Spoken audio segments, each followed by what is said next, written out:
Welcome to the Commonwealth Club and the Michelle Meow Show, coming to you from the Toby Family Auditorium at our very empty headquarters building in San Francisco. The Commonwealth Club is doing all of its programs digitally, online, and free. Today, Michelle Meow and I are here in the studio, along with a very socially distanced audio and video staff. And our special guest is joining us via video conferencing technology from nearby Berkeley, California. You can see our upcoming online programs, including one today at 2 p.m., when I would get to recommendations from 3 TV critics about what to watch while you're stuck at home.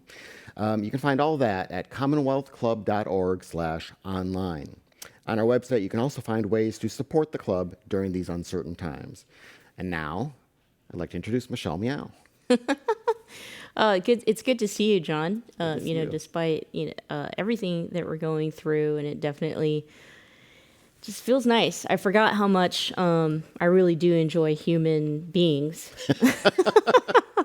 If you're joining us for the first time, the Michelle and Meow Show is your A through Z, covering the LGBT, LMNOP, and everyone in between. And I'm super excited for our guests. Let me quickly introduce him. His name is Andy Warner. He's a comics artist and author of Spring Rain, This Land Is My Land, and the New York Times bestselling Brief Histories of Everyday Objects. He's a contributing editor at The Nib. He's an instructor at the Animation Workshop in Denmark and at Stanford University. You can follow him on Twitter at Andy Comics. So Andy, welcome to the show. Thanks, John. Great Shall to I be here. start? Yeah. Well, Yeah. can I throw out the Yeah, because I mentioned so. Denmark, and you recently were in Denmark. And can you tell us what happened? Because I think that all ties into the fact that you're in Berkeley right now, and we're all socially distanced. Yeah, that was, I've been through 2 country shutdowns, actually, because I was teaching in Denmark this 2-week course that I teach every other year. It's called Applied Comics. It's a really great unit at this amazing comic school where they basically work with clients that are NGOs and do like a fake corporate client project doing comics. So it's teaching cartoonists how to survive in the real world. It's amazing. Then the Italian situation was getting worse and worse, and everybody was getting more and more afraid in Europe. And then suddenly, in the middle of the second week of my 2-week unit, everything shut down in Denmark, basically overnight. The bars all closed, the restaurants closed, gatherings more than 50 people, sort of the standard thing. But this was one of the first ones that was spreading outside of the hotspots like in Italy and China. So the one by one, my fellow professors were kind of flown out back to their home countries because the animation workshop uses foreign professors. That's how they sort of staff themselves. And I was the last one in the dorms. It was very weird. Then they flew me out at 3 a.m. on Thursday. And immediately after that, the dorms were turned into a quarantine. Going through the airports was crazy. This was the only thing that they did to test me. They asked me where I'd been, obviously. Had I been to Italy or China was basically the question. This is before really anybody was taking into account the fact that this virus spreads before people really start displaying symptoms. And so I didn't touch anything, washed my hands a ton, flew on very weirdly empty planes, got in kind of 2 days before the big travel ban started. And then the day I touched down, the stay-at-home order was ordered for California. So that was my second shutdown. I flew from sort of one shutdown, and while I was in the air for that day, it was spreading under me. And then I stayed inside for 2 weeks, basically. I mean, I live on a compound with another house and twins, and my sister-in-law lives here and 2 friends in the other house. And we all sort of have a large biome that is inevitable when you have 2.5-year-old twins and a dog. So it's not been as lonely as other people, probably, but basically ever since I landed and got home, I stayed home until I made sure I wasn't infectious. And it's, that's a common story. Like I talked a friend through he was in Toronto and his family was in Regina. And he was like, do I fly home to them right now? Or do I wait it out in Toronto? And Wow. it's a tough question I think a lot of people had to face. Yeah. I'd be interested to see, the next graphic memoir by Andy Warner through the COVID-19 pandemic. But we'll start talking about your most recent memoir, Spring Rain. It's a graphic memoir of love, madness, and revolutions, which could apply to many things today. But the graphic memoir that I've thoroughly enjoyed, I was just saying it before the program started. I spent more time absorbing, the images. You're a comics artist, and that really was a different way of placing myself through these stories that you're telling in your memoir. It starts out, you're a college student studying abroad, head to Beirut, and that's shortly after George W. Bush was reelected, right? Yeah, And, right and before actually. yeah. And so I think it's an appropriate thing to start there because it kind of is like, it's a new time, it feels positive, and then things quickly spiral into something else. You can talk to us about, yeah. I mean, so I think that 2005 was really an interesting time in the Middle East because you had this state that had been, really important part of the fabric of the region invaded and kind of ripped apart by the global hegemon. And 2005 was really right before that had, things had really started to ripple out by that point. Like from the get-go, everybody knew this was going to be a disaster. But, you had the images from Abu Ghraib starting to circulate. You had the insurgency really starting to pick up steam. It wasn't 2006 where Iraq totally descends into civil war yet, but violence was really starting to spread. And, being an American, I think abroad anywhere is an interesting experience because there's always this aspect to it that because you are kind of the face of the hegemon of the empire, like everybody in the places that you're going to has a relationship with the place that you're from that you may not share, going back, because Americans are sort of famously closed-minded and pay only attention to their own borders. But especially in the Middle East, America's relationship with that region is just so long and bitterly entwined, going back to the discovery of oil in Saudi Arabia, basically. I mean, even before that, but that's really where this kind of embrace started.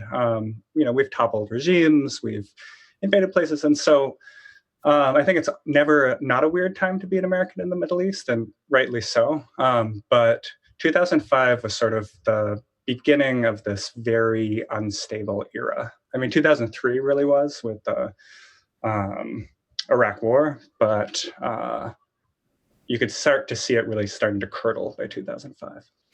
Take us, in order to get into this, tell us how you ended up, I mean, of all the places you wanted to go, you went to Beirut. Sure, yeah.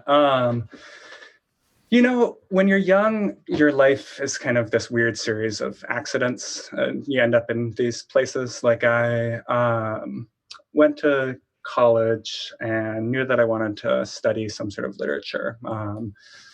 And maybe it would be English, maybe it'd be comparative literature. I spoke French. And then I, on my brother's recommendation, took this class on Abbasid Caliphate era Arabic poetry. And it was really beautiful and kind of blew my mind. It was my freshman year. And then from there, I started taking, this is at Cornell, I started taking more and more classes in their Eastern Studies department, history classes, literature classes, and got interested in Lebanon. Lebanon, had this 15-year civil war that really had torn the fabric of the society apart. And then there had been a peace process that was sort of unfinished. Israel had occupied Lebanese land for 10 years after the civil war. Syria, at the point that I was interested in it, was still occupying Lebanese land. I mean, it's this interesting country. It's incredibly diverse. It has this really strong literary tradition. And Beirut seemed interesting, so I went there. I was, 21.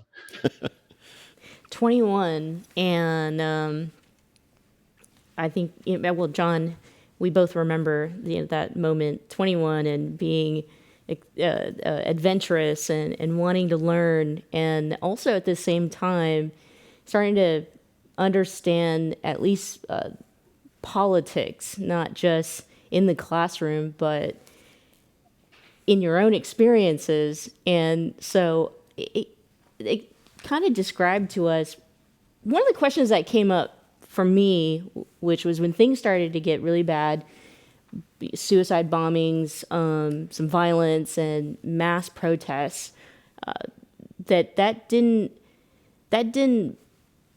dissuade you in continuing on with your education and staying in Beirut. And at what point did you really say to yourself, like, I'm gonna see this through, I want to continue being here? And did you ever feel like, I want to go back, I should leave, I should go back home? No, I never really felt like I should go back home. It was from Beirut is a really interesting place. Lebanon in general is, but Beirut as a city is in particular because of its history, because of the history of the Lebanese Civil War. So many Lebanese themselves grew up abroad, came back, or were like raised abroad because of the war and came back, or were in the war and every 3 months or so, kind of like this, like you'd have to not leave your house for a little while, but way more dangerous. And so when the war ended and everybody came back from all these different places. So it's this hyper multicultural place. And there's always been a lot of foreigners that were there too. Before the war, not really during the war, but foreign press bureaus have always been based there. And then especially after the war. And those, everybody's kind of woven together. And, in a lot of other places, there's like a local community and a foreigner community, and they're like very, very separate. And because everybody's speaking 3 different languages in Lebanon, it's just kind of more mixed together than many other cities that I've been and lived in. And I've been and lived in many, many cities. I grew up all over the place in my childhood, and I traveled a lot in my youth and stuff like that. And so when these events started happening, I think my reaction was probably also based on the reaction of a lot of the Lebanese people around me, which is this resiliency in the face of being subjected to political violence and controlled by a brutal elite for a really long time. And so it's not that people aren't surprised that the assassination of Rafiq Hariri was this huge shocking event, and then the withdrawal of the Syrian troops after these enormous protests and the following bombings that have still never been resolved, and the string of assassinations. All of these are shaking events, and people get scared and stuff like that. But it's a very strong place. I mean, even now they had this really, really long street protest that brought down the government. A new government came in. It was really going places, even though the new government is entirely complicit in the old power structures. But then the outbreak happened. Everybody's at home, so that's on hold. But it's there's a bombing and then people go out to the clubs. It's sort of the way things are there. And that's not to say that it's unique in that. There are a lot of places like that. And I think if it happened here, we would eventually adapt to that too. There was a time in the 1960s when there was a bombing every single day in America. And people did their thing. One really nice thing about this book is it really showing that life and the vibrancy of the life that you guys were experiencing there.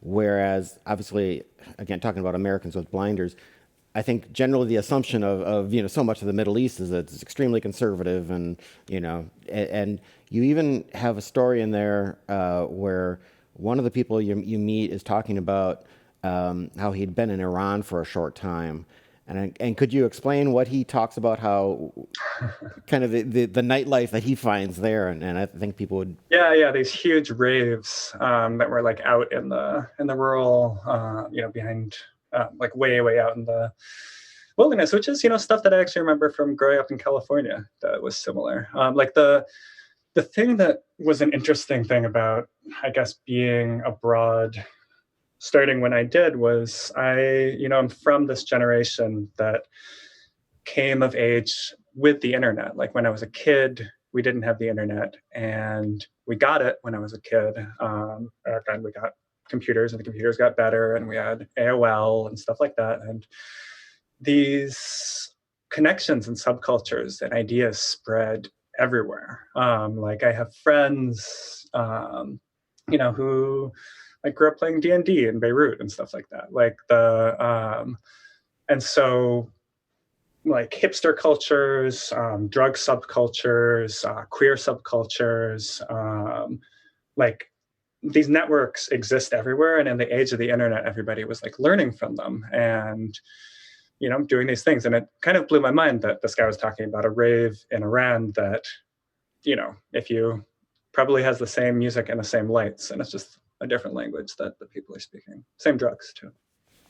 Speaking of coming of age, you definitely were very open in your own journey and adventure and finding yourself and sexuality, and in a different place. I think a lot of times people look at like exploring your sexuality like it's more open, to in the West or in America or in a different country. But where you were at, your most of your social circle were very open people. Mm-hmm. Yeah, I mean, I think Beirut is not a unique place for that in the Arab world for sure, but it's it's a city that has like a very strong queer community that is really connected and cares about each other, and is it's a liberal city. It's like very, like I said, very cosmopolitan. Very cosmopolitan. It's not particularly culturally conservative. Like there's a lot of parts of Lebanon that are culturally conservative, like the South is, but there's a lot of parts of the U.S. that are culturally conservative, Like the South, like the South. And I think that's more true than a lot of people realize about more parts of the world. Like,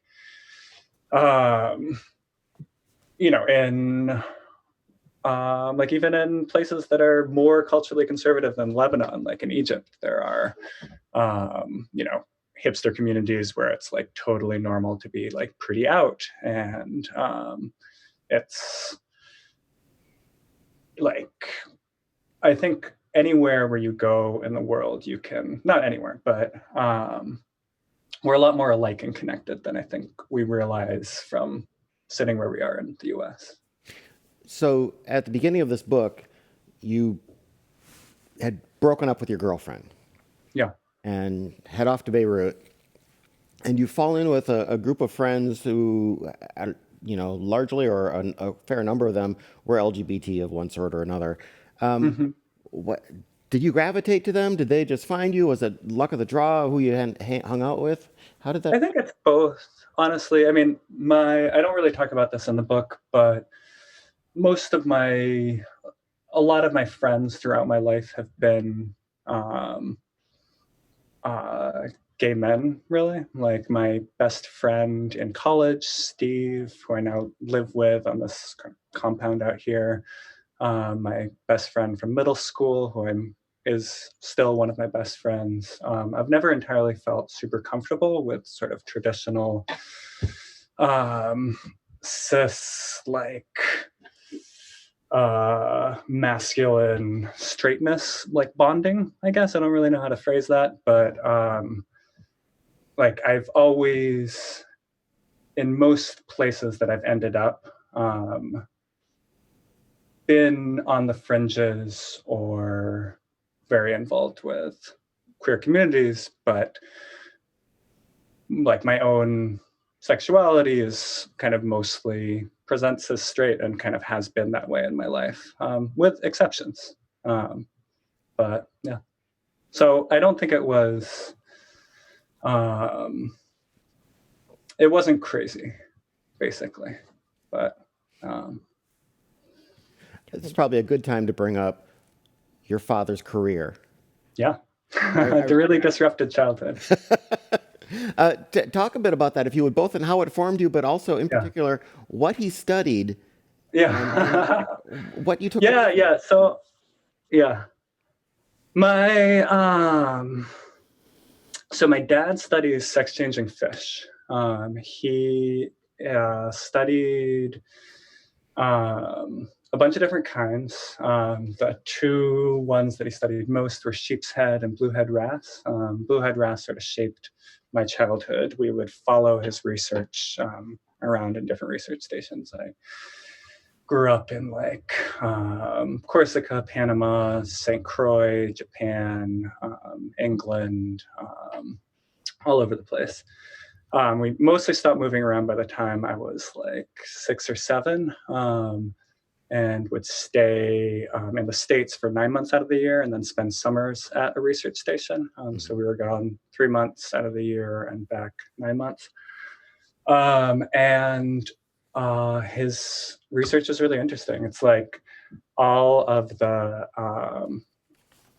so I can really go into boring detail about all of this if you want me to. Well, Do you want me to? I mean, I kind of wanted to get to the, the actual core of what he's doing and researching is something that obviously in today's world where transgender issues are front and center, and where that's something that so many people have just in their core beliefs, that is something that does not change, cannot change.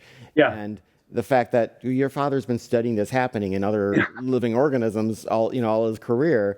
Yeah. And it was like a pretty common topic growing up, actually, honestly. Like because I grew up around scientists, like, and there were a lot of other biologists that he knew, right, working on the same topic or research grad students, stuff like that.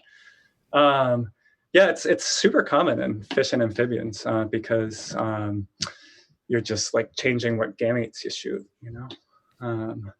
so the bluehead wrasse that he studied are all born female, and they live on reefs, and the largest female in any given group any given like territory will transition into a male, and then he basically is the only one that can mate with all the other females, and they all have their little nests. And then if he dies or something, the next largest female in this like kind of group will then transition into the dominant male on the reef. Except there's also these things called sneaker males, which are really interesting, that he like figured out why they happen. And they're really small females that don't get to spawn as much with don't get to mate as much with the big male. And the way that fish mate is, they go up like that and they shoot sperm and eggs into a cloud. So that's why it's like pretty easy, just swapping out what gametes you're shooting and like what your coloration and size is. And so these little females that don't get to mate as often, sometimes they'll transition into a male, and they're called sneaker males. And while the dominant male and the female are mating, these sneaker males will run up and shoot a bunch of sperm and then run away and hide. And it's like more, they have more babies doing that than they would if they were just the lowest female in the totem pole. But like clownfish are all born male, for example, because they, rather than having one big reef with a bunch of little nests, and so, you have a bunch of females and one big male. Clownfish live in an anemone. That's like one nest. And so you have all these little males and one big female, and the biggest male in the group of little males will transition into the female, and she lays a bunch of different eggs, and then all her little males fertilize the eggs. Wow. And if she dies, then the biggest male transitions. Yeah, so there's a bunch of different like ways that it can happen or ideas why and stuff like that. But it's not uncommon in both amphibians and fish. Yeah. Kind of examples. Yeah. Let's talk about your comics, the art pieces of it and the images, especially during the time that you're going through self-discovery, finding your sexuality, addressing your mental health, experimenting with drugs and war-torn, Lebanon. The your process of it, some of the images that you were scribbling out, you were addressing your emotions that are going on. Some of it is also what you were seeing, what you were experiencing.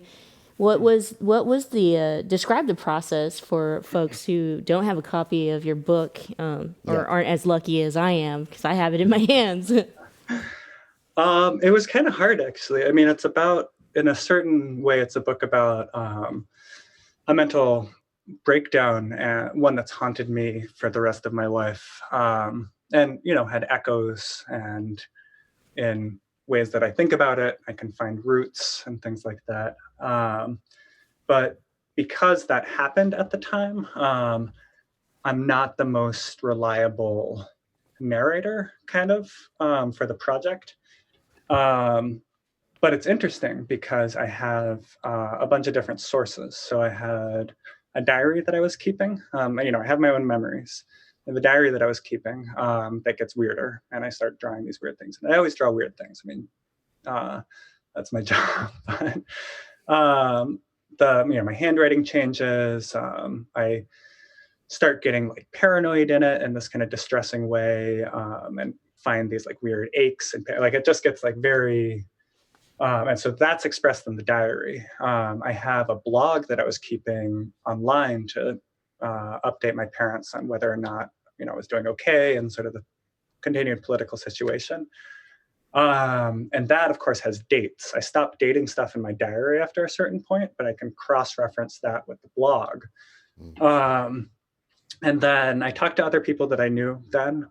I have a bunch of letters that my brother photocopied and sent me, that he saved from that time. I have some letters to my then girlfriend, now wife, that she remembers, but we lost. I don't know. I did a lot. I like dug through a lot of sourcing, and I made a big like Excel spreadsheet actually trying to figure out what happened on what day. And then tried to get it as right as I could. And some people asked me to change their names too, so I changed people's names and how they look and where they were from and stuff like that. You mentioned that. Sorry, what? I was just you mentioned kind of like, okay, because of what you're going through, you may not be the most reliable source on this. How often, when you consulted with your girlfriend, now wife, or your brother, or your friends from Beirut to kind of recount some of this stuff, how often did you find that your recollections was wrong, or it was not that much wrong? Like you'd find these like weird framing differences. A friend would, so like this trip that I took to Jordan is kind of this key part of the like latter third of the book, because it sets up this crisis. But I didn't keep any record of it in my diary for some reason. And so it's only what I remembered offhand, that I have access to, and I didn't write about it in my blog. And I talked to a couple people about it, and it was all similar stuff, but we were sort of emphasizing different parts of it. And I mean, this is all 14 years later, basically, that you're trying to recreate scenes. And I don't know, I try to be pretty upfront about that actually in the book, because it's a book that deals with instability. In general, I thought that it was justified to address the fact that I was an unstable narrator and that the source materials themselves were kind of unstable, but I was doing my best, I guess.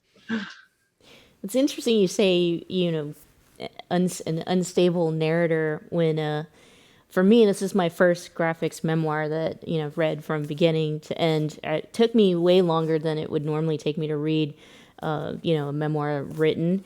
And it was because I was so absorbed through the images, or what I perceived were what you were seeing or what you had experienced at the time. And one of the things that I feel like I got a better grasp of understanding is the complex politics and relationships in the Middle East. Between Lebanon and Syria, and there's so much misinformation if you're always following, social media or Western media, and what you think what's happening there is not really necessarily the truth. And so what I got from your entire memoir, even though you weren't focused on talking about the politics of the Middle East, was that that this happened, and this is what happened in my world, and this is how I saw it, and it seemed like it was so basic to understand, or not basic, but like clear. I don't know if like you get those kinds of responses from folks who are now starting to pay attention to the conflict in the Middle East, who or see your memoir and are like, I feel something different. I understand something different about what's going on there. Well, I mean, a lot of my career actually is based on that. I mean, like a lot of my work as a comics journalist and work for the Nib, and then the early foundations of my career working at Slate and places like that, I was doing stuff, kind of explainer comics work about politics in the Middle East, kind of because it was in the wake of 2011, basically. It was remains a very dramatic time in the region, and is a continuation of the very dramatic time that sort of started off in 2003. But I had this background, this academic background in history from the region, and this firsthand political knowledge. And one of the aspects of my professional career is kind of explaining things in all of my journalism. And so I came to the conclusion that I couldn't tell this story, this personal story, without also being a political story, because it is a story about revolutions always kind of being unfinished business, and the way that we perceive uprisings and popular movements in this kind of faddish, like brief Sauron's eye of attention, and then the wheel turns and you lose interest, is really problematic and kind of destructive. And so I really try hard in anything I do to explain what I know about it and make it interesting to my readers, I guess. Now, you don't write and draw all of your comics, right? You've done some projects where someone else has done the writing. I've done both, actually. So I've done more writing for other people to draw than drawing that other people have written, but I have done both. My second book, This Land Is My Land, which was about utopias, it was just like a collection of histories, probably good reading in this time, was drawn by Sophie Louise Dam, who is an amazing Danish illustrator, a former student of mine, actually, from that school in Denmark. Cool.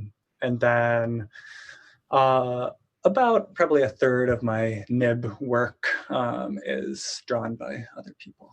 I don't often so much draw other things that people write, because writing takes way less time than drawing. And so I can have a far bigger output if I write as well as write and draw, as opposed to draw as well as write and draw. Is there I don't want to ask it as blunt as simply as, do you prefer to write and draw your own work? But I mean, is there a feeling of a loss of control when someone else is then going to take your words and turn it out, or is that kind of exciting to see what they do with it? No, it's super cool. I've always loved working with other people.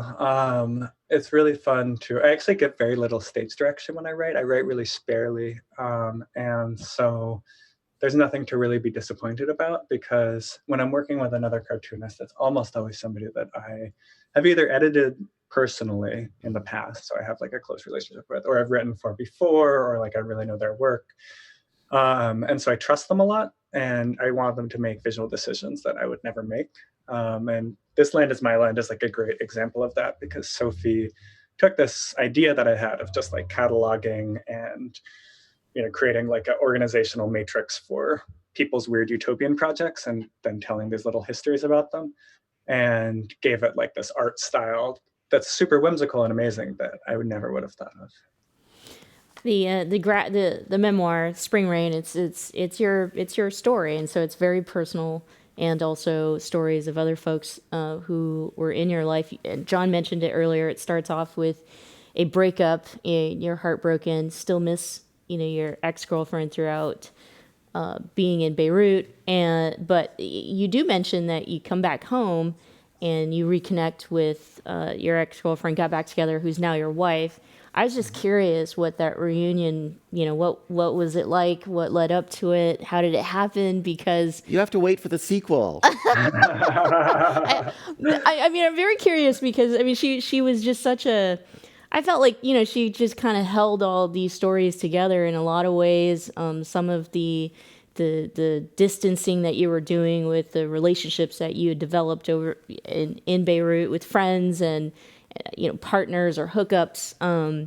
Kathy was just kind of always there, and then when you talked about oh yeah, we got back together and she became my wife, I was like, wait, Yeah. but like, did you tell her like all you had all these experiences? How did it happen? Yeah.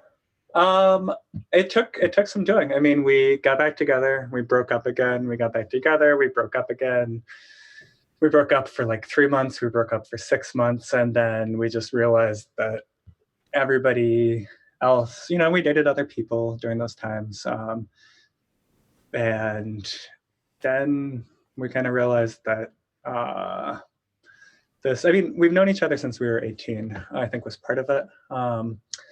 And so it's hard to convince yourself that a person that you met that young and started a relationship with when you were 20 is this person that you then end up being with forever, or at least so far. And so it took a lot to get there, and that's really kind of too big of a story for the book that's about the mental health breakdown.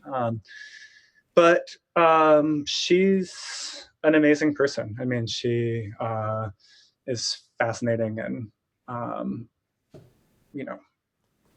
fascinating is like one of the most important things, right? Like to have a person that is really interested in the world in a way that you're interested in the world, and you can always talk to and laugh with.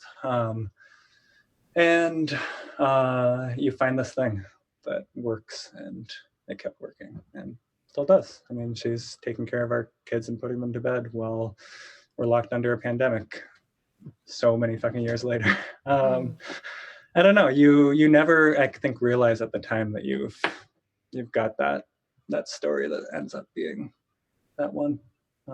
And that's kind of what this book in part was about, was I think part of the maybe what was a wrecking ball in me then, part of it was a separation from something that I didn't realize was so fundamental so quickly. Let's get into the breakdown that you suffered there. And as I'm reading this, and this is progressing, in you're experiencing this personally, and then you're going out with your friends, etc. How much of that do you think was all going to happen to you no matter where you had been at that time in your life, as far as the breakdown? How much of it was Beirut and what it was going through? How much of it was the drugs? I mean, yeah, I have no idea. I don't think I'll ever know. And I think that's a question that has haunted me ever since then, and that was a reason why I wrote this book, is that it's, so I mean, part of the breakdown, part of what scared me in the breakdown was this family history, where it was sort of woven into my family and talked about in these tragic terms, in the way that bipolar disorder affected my grandmother, and how that affected their family, and then also eventually, in sort of a roundabout way, affected the death of my aunt, and my mother, being the one who found her body, was then sort of profoundly affected by that for the rest of her life. And those mental illnesses occur at that time in somebody's life. And I had grown up with these stories and I had like done the reading. And so when I started to notice this like weird, unreasonable paranoia developing in myself and stuff like that, I think I kind of pathologized it and made it worse. And not knowing, I mean, maybe it was that time in my life and this is just one manic incident and I'll never have another. That happens to people. It happens to plenty of people. It also can be triggered by drugs. It can be triggered by personal instability, by stress. Never having known why, I think has made it dog me in a way that I've talked to my mom about, and she felt similarly about its role in her life. I'm kind of always waiting for another shoe to drop with it.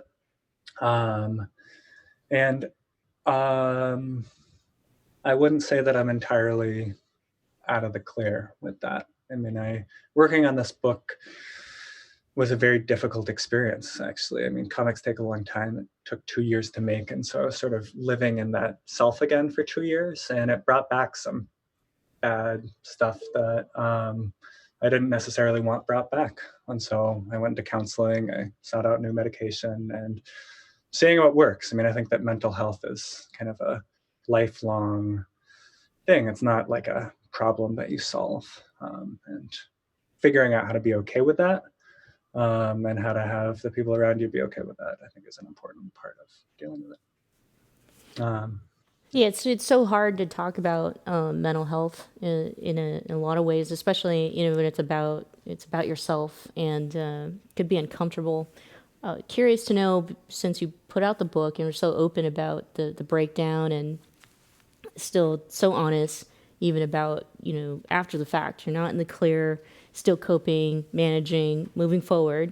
If others have reached out to you to ask questions, to give thanks for putting the book out, putting your story out?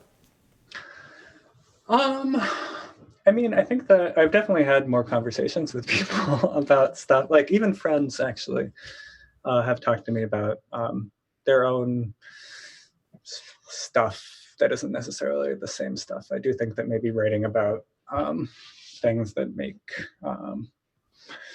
that are stories that are difficult to tell make other people comfortable telling you their stories. But also, I mean, I think that it's we're in a world where this is a new reality. Like people are talking about these things in general more, and there's a ton of media out there. And like I'm part of a enormous community, and a like quiet little voice in that. And there's tons of people from every community speaking about mental health. It's amazing. And I think that there's so many more kind of places and people to turn to and stories to read about it and narratives to see than there were even when, I was going through this in 2005, which at the time, like I thought was a very progressive time. So I do think that kind of the landscape of how we talk about that in general has changed. And I have benefited from that. I mean, I don't think I probably wouldn't have had it in me to write this book 5 or 6 years ago. Like a lot of people wrote some real stories, and I'm standing on their shoulders. What do you want people to get from the book who read it? I mean, who don't know you, who just pick it up and...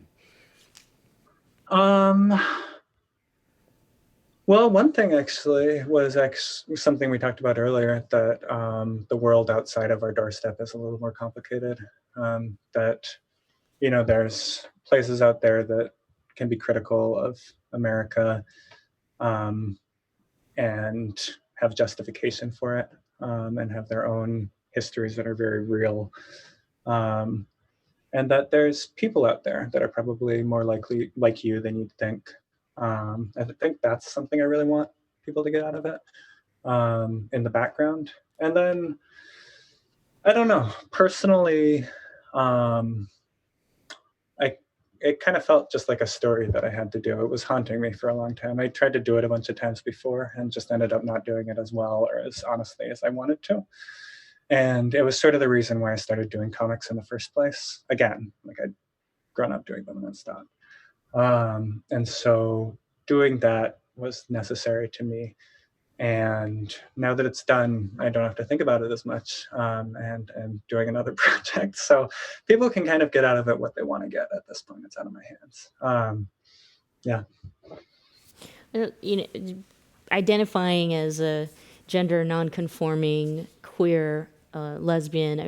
You know, we're just so focused here in America on the different identities, which is it's inclusive. Our intention is to be inclusive of folks, but I feel like you putting out your experience and also experiences with other LGBTQ folks from a different country and not having to necessarily call it that, you know, it just was talking about your relationships and they mattered to you.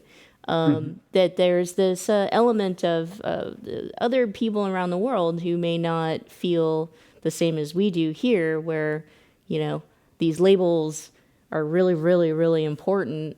And I don't know if, like, you know, it's kind of on the same plane as when you describe your continued work in addressing your mental health, but if, like, where you discovered yourself, you found yourself, you know who you are today, or if that's all always fluid for you. Yeah, I mean, I think it's always pretty fluid for everybody.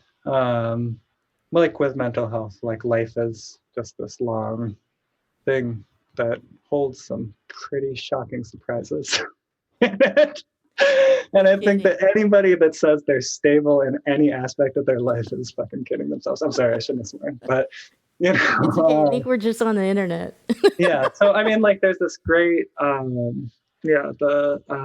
like everything in order tends towards disorder, and everything in disorder tends towards order. So who knows?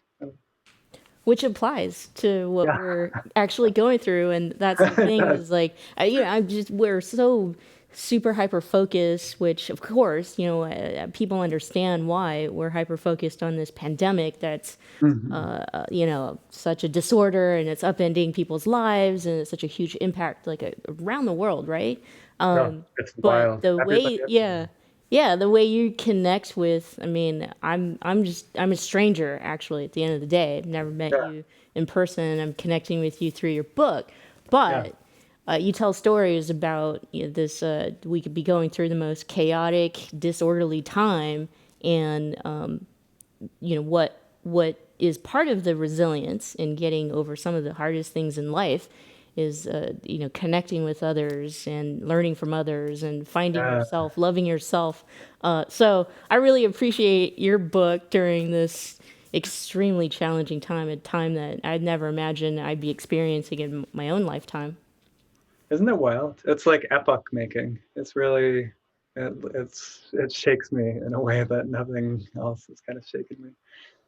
It's such a, like, the shared experience of it all is one of the things that's totally fascinating. Like, my friends in Beirut are under lockdown. My friends in Denmark are under lockdown. Like, everybody's under lockdown. It's like this global experience right now. And I think that's something novel. I think that something strange is going to come out of the other side of this.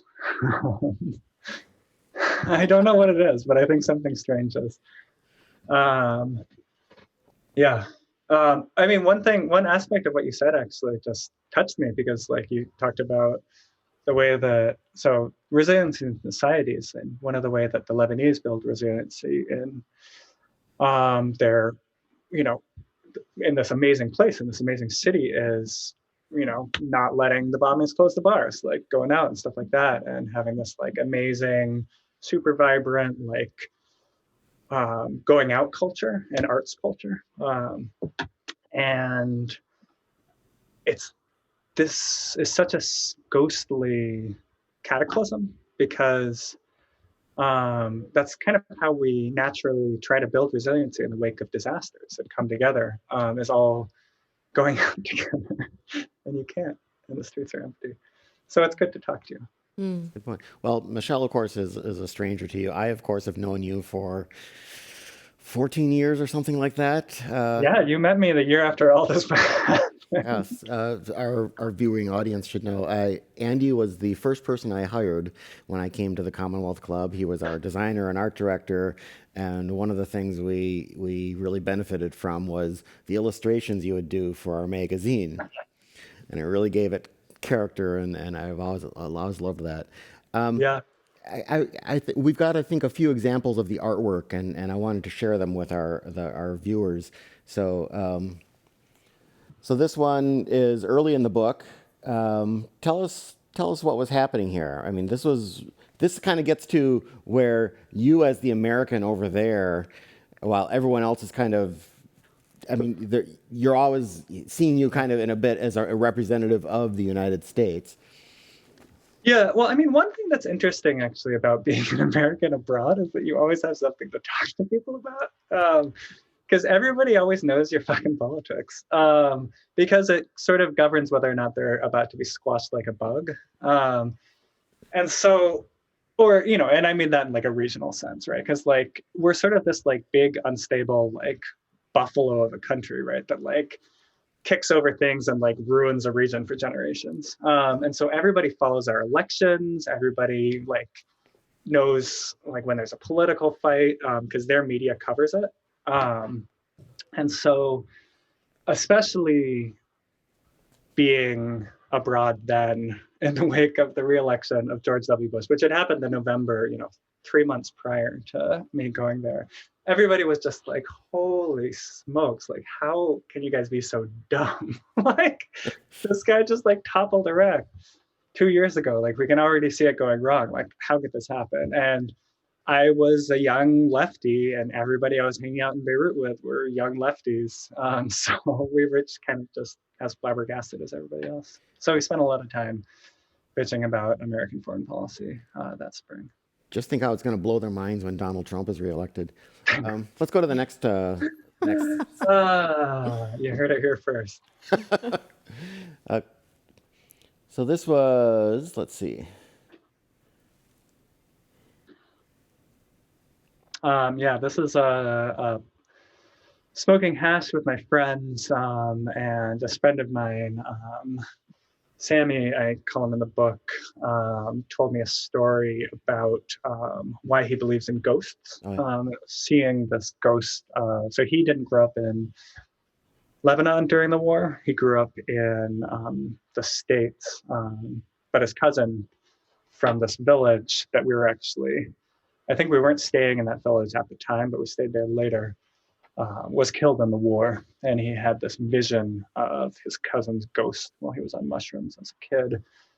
He was telling us the story, and the story was interrupted by a call on the phone, kind of indicating that there had been the first in this string of bombings that terrorized, basically is the only word to describe it, Beirut for the next 6 months. And were very clearly a campaign orchestrated at widening sectarian tensions and trying to destabilize the country. But nobody really knew who was doing it, because in a country like Lebanon, there can be all these different actors that are benefiting. So some people were convinced it was Israel because they were trying to destabilize Hezbollah. Some people were thinking it was Hezbollah because they were trying to destabilize Israel. Some people thought it was Syria. Some people thought it was the US. I mean, it was a very conspiracy-laden time, as it always is. I mean, when you have a string of 9 bombings like that are still unsolved. Yeah. Most political crimes like that are unsolved in Lebanon, though, like most of the political assassinations.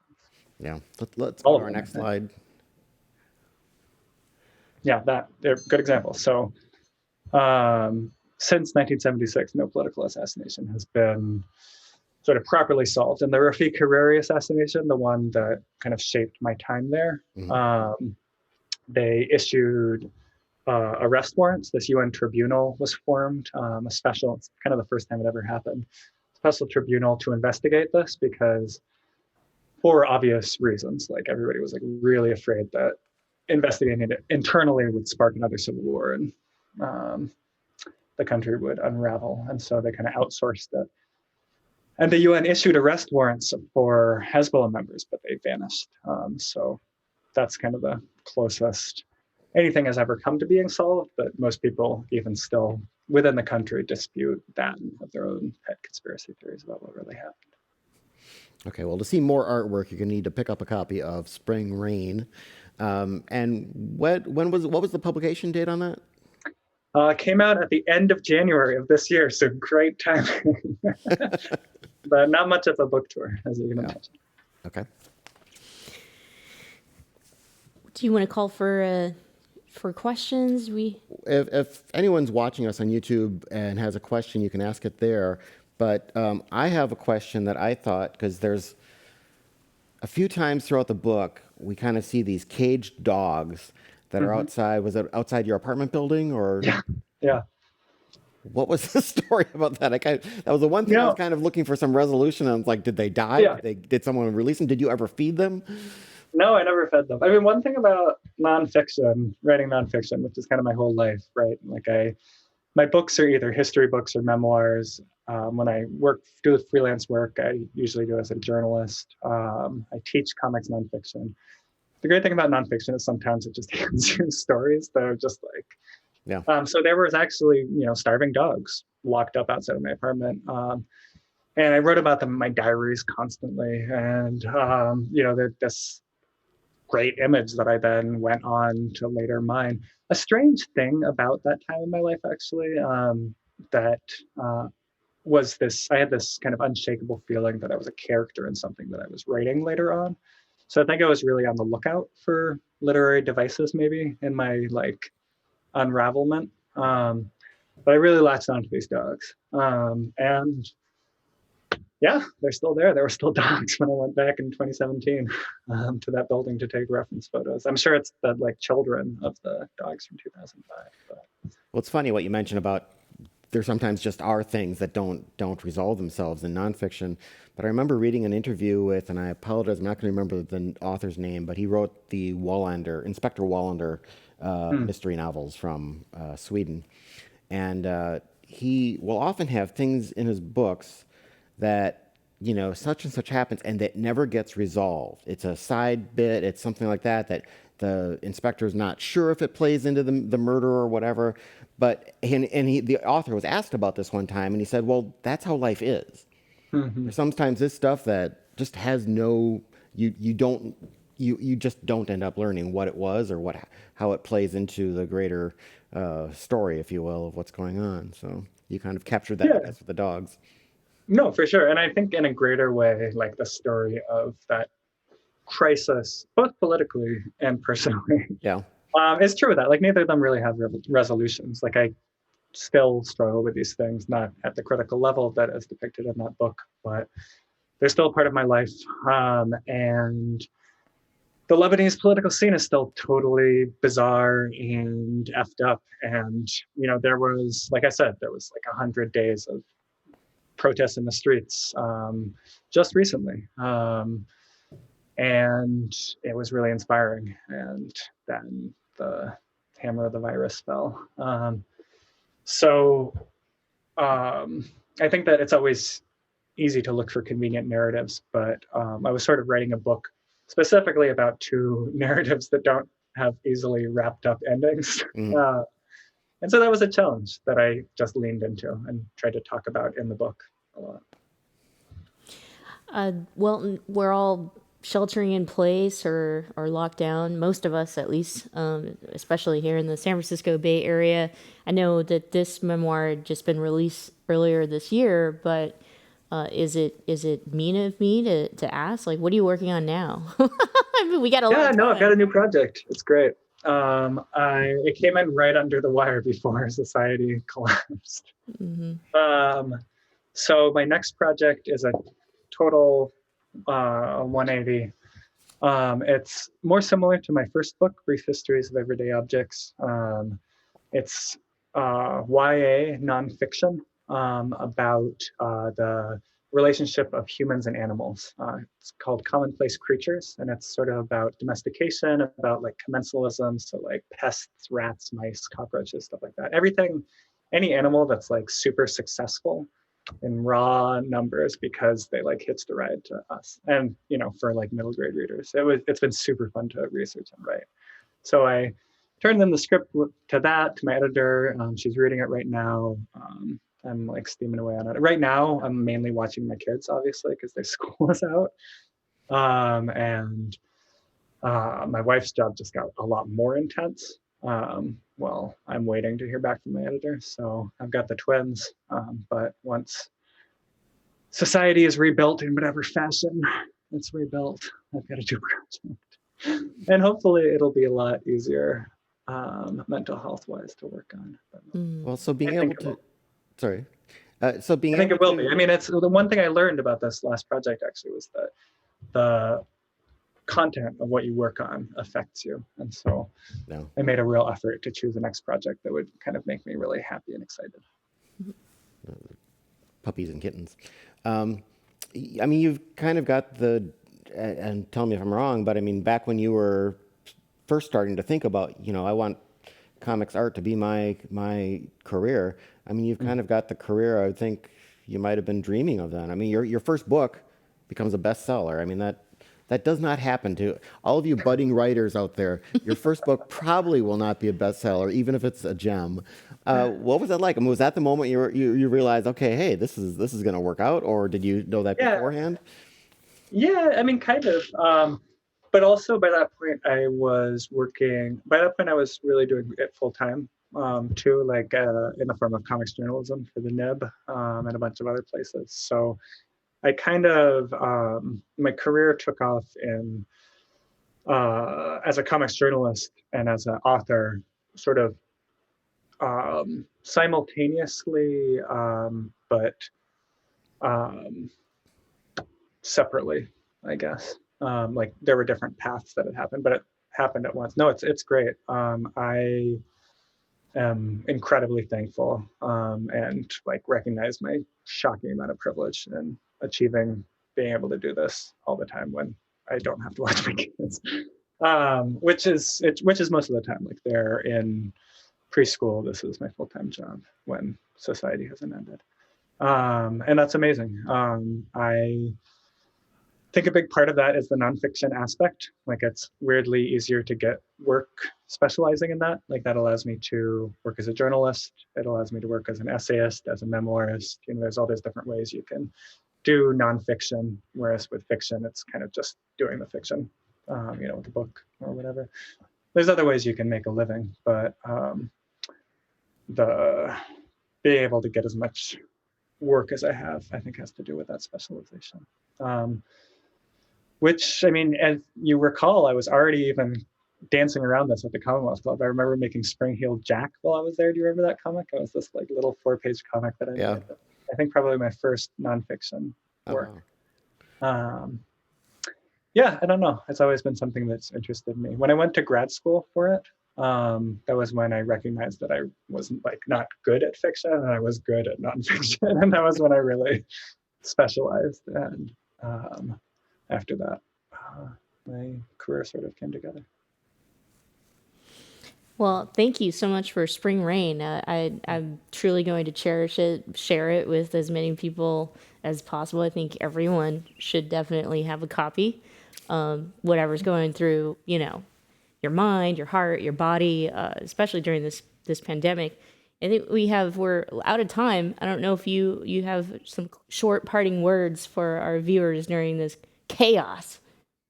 Yeah, just like stay really safe and talk to people that you love a lot. And also talk to people like in lots of different places that you love, because everybody's going through this. So if you have a friend that you grew up with who's like living in a totally different country, reach out to them and ask what's up, because they're probably in lockdown too. And it might be interesting to like do a video call with them and catch up. I've done that a couple of times. And then, yeah, I don't know, whatever is going to come out on the other side, it's going to be weird. Buckle up. Jesus. Well, thank you everyone for joining us for our special program, and thanks to the Commonwealth Club, like John said, there are many ways in which you can support the work that we do. Head to commonwealthclub.org, donate if you can. We have another program tomorrow, so check all the listings. There's many programs that the club is doing at commonwealthclub.org. John, anything else you want to add? Commonwealthclub.org/online. You'll see our lineup. We've got more than a dozen programs already scheduled for online and more coming pretty much every day. We'll see you next time. Thank you. Thank you. Andy?